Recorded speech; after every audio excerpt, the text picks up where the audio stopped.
Welcome back to Connection Point Studies. We're really glad to have you along. I'm here with Alex. We've prepared a new set of series for you. In fact, last week, most people took the week off, didn't they? That was our goal, was to do something social together. Still gather, hopefully, but and we know it's the Thanksgiving weekend, but hopefully people were able to come together. So here's our goal. In these next 3 weeks, we're going to cover a series called Unfaithful. The sermons are going to be a little different than the Bible studies. That's purposeful. We want you to have different questions. But if you have stuff from the sermons that you want to bring into the Bible studies, you're more than welcome to do it. So let's get started. Alex, this is really critical. You've prepared some questions for us today. So let's give them a warm-up question. Okay, so this is a warm-up question. We want everybody to answer this. Go around the room. What is something that your parents made you eat as a child? And then before you come back, we actually want you to read Hosea chapter 1, verses 1 and 2.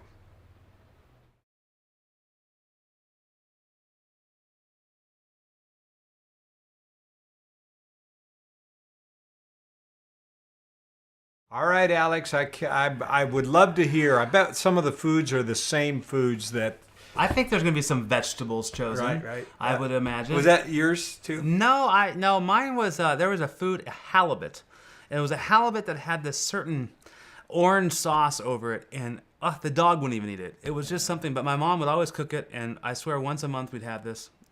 Terrible. But I like halibut now. I eat it. I enjoy it. So, And you like your mom's cooking and too? I love my mom's cooking. But if you go fishing and you catch halibut, I will eat it. Okay. So, there you go. Brussels sprouts is mine. I'm sure you guys have your own. The thing is that sometimes you're asked to do something you don't want to do, which is kind of the story of Hosea. And we're going to start in this book, and really, the book's longer, but we're picking out some very specific passages. And we picked out verses 1 and 2. And we asked them to read it ahead of time. And we have a question that we want them to follow up on as we look at this. So let's give them that question. Okay, so the question is, why does God ask Hosea to do a hard thing?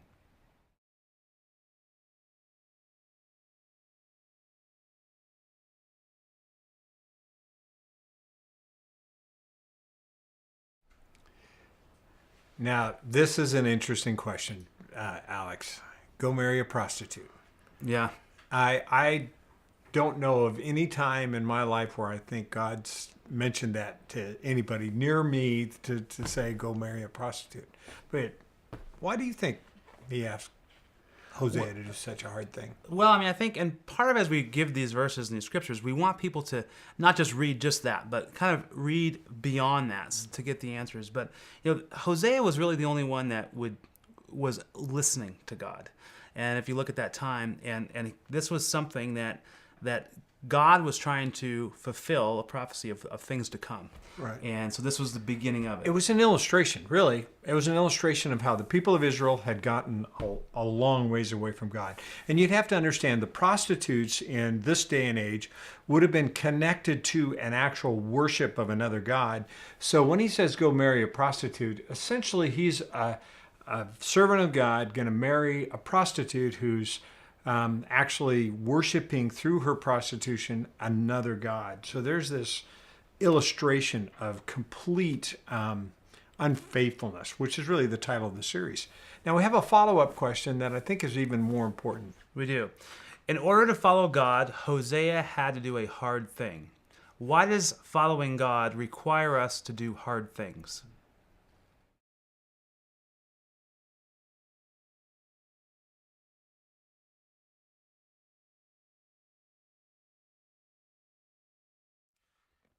This is an interesting question, Alex, to me, because I think somehow God had prepared Hosea for this moment. And I actually think Hosea had a heart for this gal named Gomer. Her name is Gomer. We don't use that name anymore. But he marries Gomer, and I think he loved her. I think he really loved her. I think God gave him a love for her, and he asked him to do a very hard thing. So I was thinking about that. There's times that we're really asked to do some tough things in our life too, aren't we? Well, there definitely are, right? And and I think though the big thing is that God calls us to be apart, not together, but separate from this world. And our human nature, when we see hard tasks, right, we view it as being hard, but in God's view, it's while it may seem difficult to him, and I can't guess what he's thinking on that, but I think it's more of a normal task. I mean, it's nobody said, he'd never said following him would be easy. Yeah. In fact, I would say, and hopefully as you get to this next question, if you haven't done this already, some of you share some of the hard things that that God's asked you to do. Might be a really important thing. Now, as we look at these verses, we want to dig a little bit deeper. You can also share on that subject a bit more. But let's go to question 3.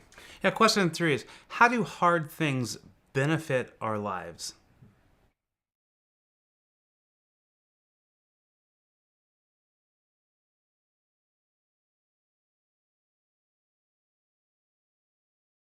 Okay, this kind of comes to those two questions coming together. How do these hard things benefit our lives? So God's asked you to do a hard thing or two in your life, right, Alex? Right. Yeah. Maybe even ministry. I mean, it's not that easy, right? No, it's not. Kind of hard to figure it out, and it's hard to know. Sometimes I think about leading the church, and I try my best to do what God wants us to do, and I have this heart and I just dream and this vision of reaching people, and it's just hard sometimes, and it's hard to figure it out.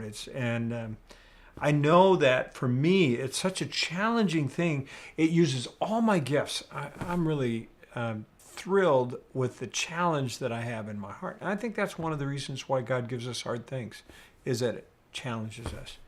I think it does, and I think it also prepares us for stuff that is coming ahead, that stuff we don't see. And while it's hard when we're going through things, and sometimes we might question of what kind of God is this that would make me go through that, it goes back to us not truly being able to see as a human the whole perspective of God's vision of things. And I know in my path and of where I've walked, of some of the really tough things that I've gone through in my professional life, and when I worked in corporate America, and jobs being taken away and different things and not understanding, and just what in the world. And even now in ministry, it's not easy. No. I will say from the outside, when I used to just be a member, you would say, okay, I mean, that's, it can't be that hard. But boy, it's challenging at times, and it's very rewarding as well. So. Yeah.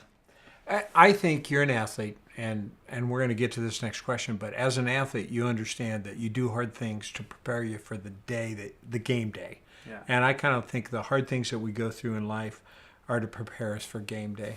So let's talk about the last question, this fourth question. Okay, so the fourth question is, what is the significance with God commanding Hosea to marry a prostitute?